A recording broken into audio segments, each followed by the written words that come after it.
This is the importance of Panda. If you don't have a unified method, you cannot do a virtual prototype by taking every models together, because they are not made in the same format. Or you can do it, but you simplify too much every models. Panda, it has two strong points. The first one is that it uses a cloud of models. The second point is that we add between the specification and the prototype testing, we use virtual validation. So virtual validation is an important gain of time, in fact.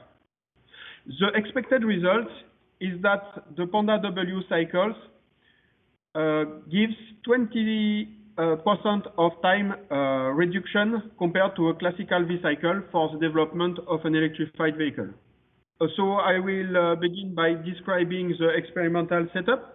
This is the experimental setup that we developed at the L2EP laboratory. It is composed of temperature and voltage acquisition, a power interface, the battery to be tested.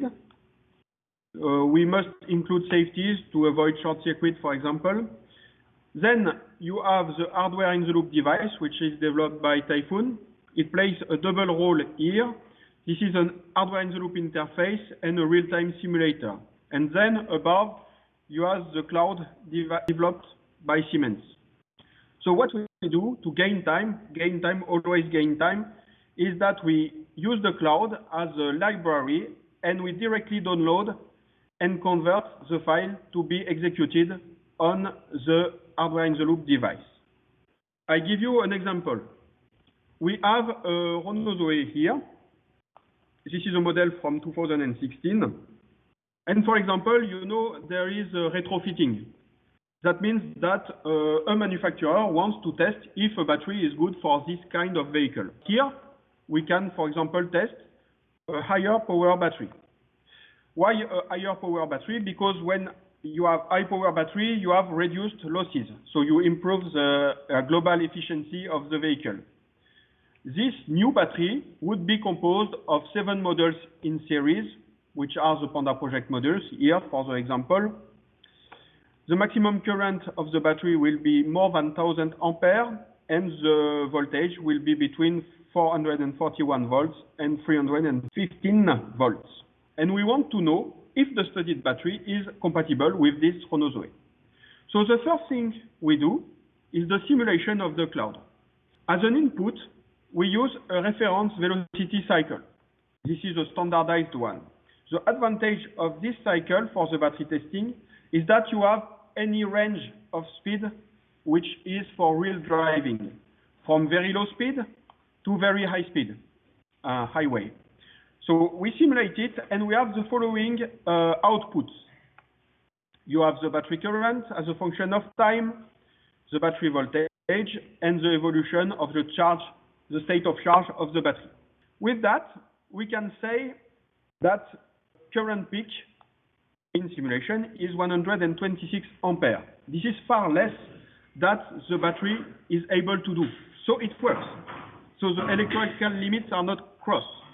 We can also estimate roughly the autonomy around 180 kilometers. So now, this is the virtual validation. Now, we are going to the experimental results with the hardware-in-the-loop device, the real battery, and power source. The input of the test is strictly the same. This is the speed as a function of time. With the real-time simulator, the traction chain of the vehicle is simulated in real time, and it imposes the current to the battery through the power source. Then we record the module voltage, the state of charge, and we can also measure anything we want. So we can put, for example, some sensors on the battery module and record the module temperature at different points and the air temperature. We can see that the electrical behavior is the same than in simulation. So our simulation model was good. And also can see that the self-heating is relatively few, some degrees, so it's not a problem. Thermal limits are not crossed. So the battery should be considered compatible under the test condition. Hardware in the loop is flexibility. It just downloads from the cloud and does every time the same test. So the keyword is flexibility. The other keyword is reliability. As I said to you, the system simulation is quite hard and was very simplified before. But now, the battery manufacturer makes the battery model, the EV manufacturer makes the EV model, and as it is a unified method, they are connectable together. What does that mean? That means that we will not have to do any simplification, and every expert makes his model. So the models are more reliable.